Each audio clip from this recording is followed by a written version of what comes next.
Welcome, my name's Kathy A, and today I am just going to throw my hat into the ring here with this Subculture palette from Anastasia.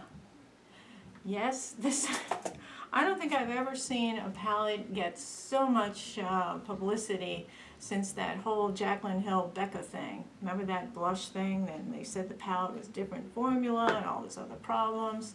Anyway, I ordered this as soon as I was able to. I got notified that this was going to be available, and I think because I was an Ulta, high-level ranking customer, they let me buy it early. So I've had this now for 5 days, and I have tried so many ways to do an eye look with it that I could actually appear in public in.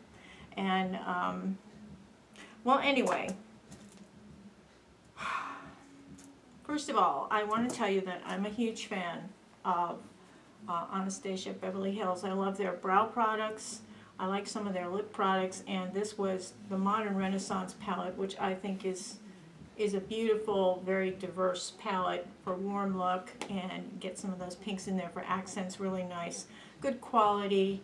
And I have, I've been around the block with these eyeshadow palettes. I have like Viseart palettes, Lorac, Kat Von D, Tarte, It Cosmetics. I've tried almost every brand of eyeshadows, so I'm pretty well experienced with them. I've also used loose pigments, and those generally come in a little jar, and they get all over the place, because they're very, very, pigments themselves are what are in most eyeshadows anyway. But the Subculture palette, I don't know what they were thinking, but everybody expected that since they referred to this as the sister palette to this one, that this would be pretty much the same formula as this one, and it would react the same when you stuck your brush in and started to put it on, that you'd be really pleased with it. And the very first thing that happens with a lot of people is they're noticing that the shadows are very, very soft, so when they stick any kind of brush in, and I mean, I have Makeup Geek brushes, I have It Cosmetics, I have Real Techniques, Tarte, let's see, and even Echo Tools. I've tried different types of brushes with this. The basic thing that I've been learning from this is that it really needs to have a very light touch. A light touch, tap it off. There is a lot of fallout because they're not packed down very well. And there's a higher percentage of color pigment in each of these shadows. So they're reacting a little bit differently than other palettes. And those of us who just plow on in there with our brush and stick it on are finding that, there's a lot of powder fallout, and then there's a huge color situation going on. Now I put a base on my eyes usually before I put eyeshadows on, and I use the MAC Paint Pot Painterly, which is a really nice ochre-based, light base. And I like to have a base so that when I lay the shadows down, that it has a kind of uniformity, and any kind of problems with my eyes, discolorations or whatever, is taken care of. So I initially hadn't seen other people's reviews of this palette, so I was pretty objective. And the first thing I noticed was that there's an incredible amount of fallout, so I just tapped lighter with my brush in there.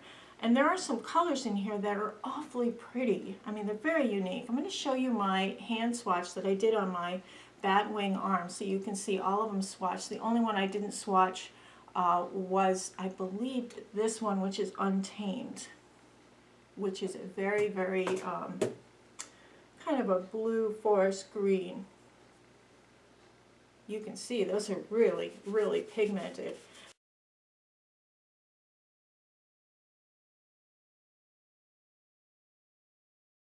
And what's really funny is I had swatched them in the evening and I slept on them. And the next morning they all were still there, just like I had just put them on. So they are extremely pigmented and they last a long time. But there's some other problems with it. And I have to tell you that I did do part of my eye look today using some of the colors in this palette. I'm taking mine back. I am. And it's not really because of what everybody else is saying. Some people are complaining that the formula is different. It is different. I'm not sure if it was made in the US or made in Romania, because it's saying that it's got all this Romanian writing on it from distribution and stuff. It's distributed by Anastasia Beverly Hills in California. I think the brush itself is made in China, and the rest of these are, it is a different formulation. Now these are mostly ultra matte shades in this, and I guess when you want ultra matte shades you will have more of a talc based formulation. So I'm no scientist, I mean, and I, you know.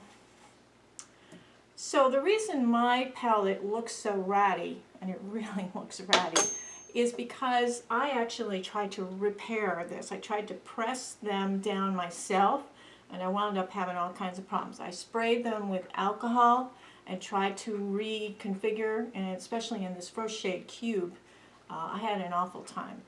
But I did like, this color Destiny was quite nice. It's kind of an olive green color, and I'll just put that on. These swatch just so well. I mean, it's really absolutely beautiful. I couldn't make a good look from these colors though. I had trouble with the colors, and I know some people have said, oh, these colors oxidize and all that. I know that when you put like cheap makeup on, sometimes like foundation, you go out and a few hours later it turns yellowish orange, and you refer to that as oxidizing because of some of the ingredients. But I don't know if that really happens with eyeshadow, but what I did notice is when I was blending out like this, this dark green with a little bit of this rowdy, this dark brown color, it just went to this kind of muddy gray shade.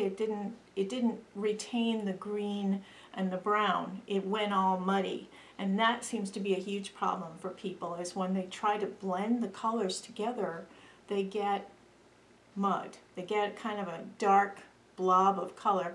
And also when you put, if you put too much of this on at a time, it's so pigmented that it doesn't blend very well. So for those reasons, I'm out, as Lori would say on Shark Tank. But I can really see that some of the colors, I really like them. And you know, using my Makeup Geek pencil brush, I actually have this going on underneath my eye here. And if you just lightly tap, you really don't have that fallout problem like everybody. I think they're over exaggerating it. I really do. And I think sometimes when somebody disses something and they're a big influencer, a lot of people like to jump on the wagon and throw in, oh yeah, you should see, it's really awful. And they start mimicking everything that they heard from the other influencer. And I'm very defiantly independent when it comes to these things. I'm not brand loyal, and I have enjoyed this brand, and I've had some of their palettes in the past. This is the only one I still have, but I didn't like this palette, and I think that there are a few colors in here I really enjoyed, but like these ochre and oranges, they just didn't look good on me. As an older woman, the orangey mustard yellow colors just did nothing to help, you know, bring out an eye look for me. And this white color called Cube is actually, it's pink. It comes out as pink. And I don't like that on my inner corner. It's pink. It looks almost like I have pink eye. So that didn't work out well.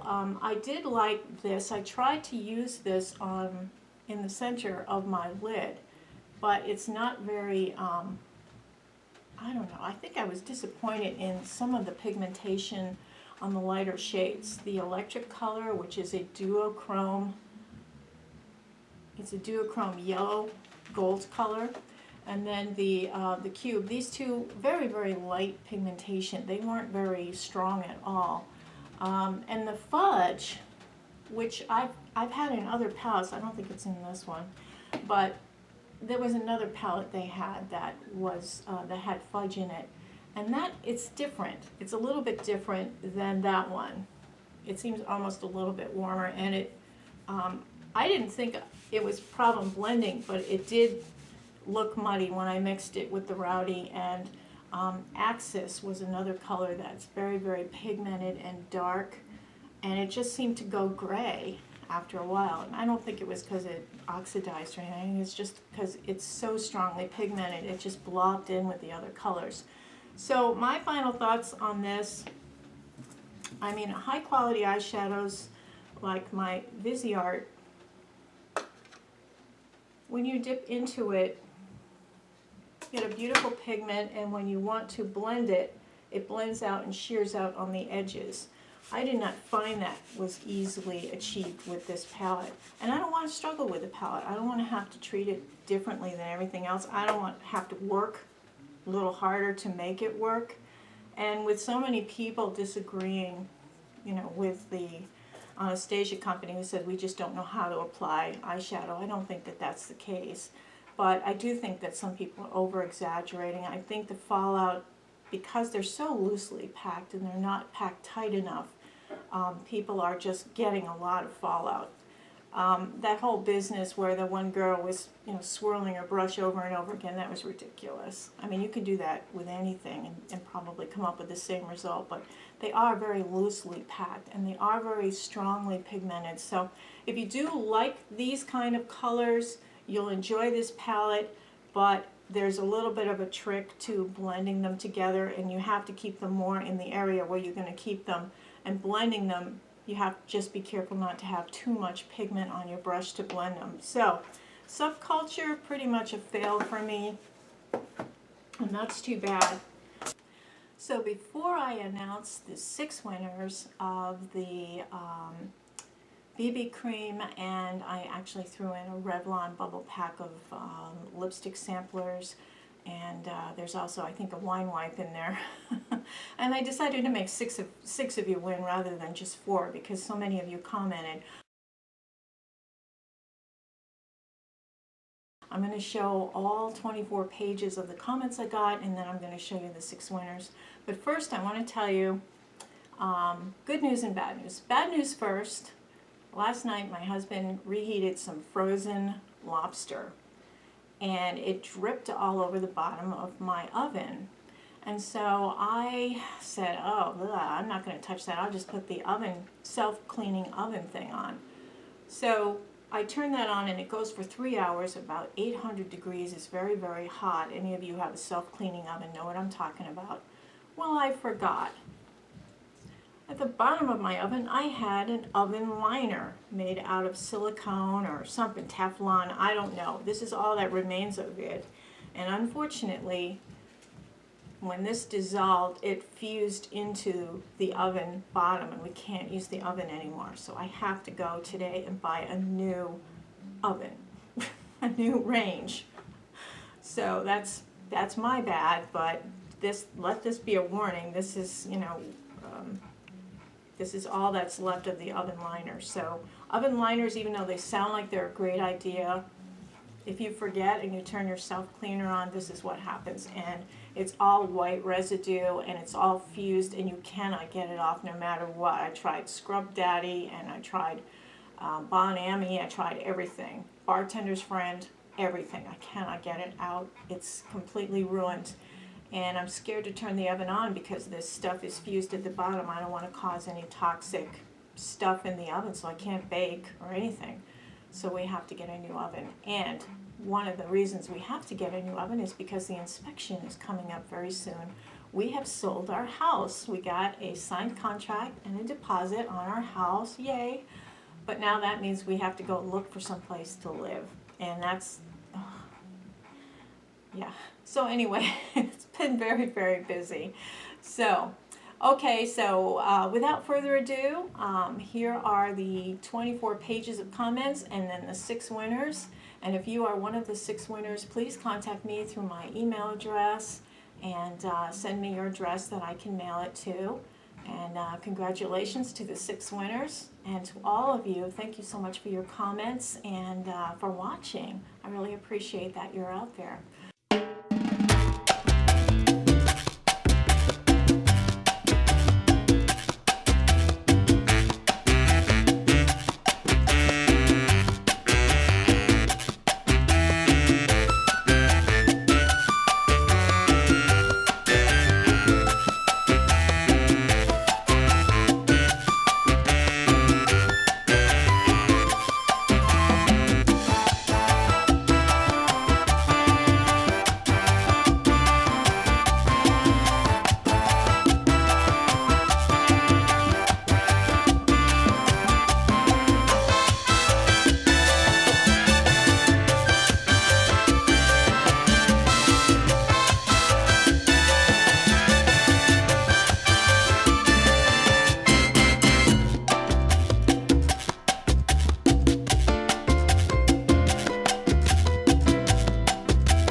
Okay, everybody have a great weekend and have a beautiful day. Take care. Toodles.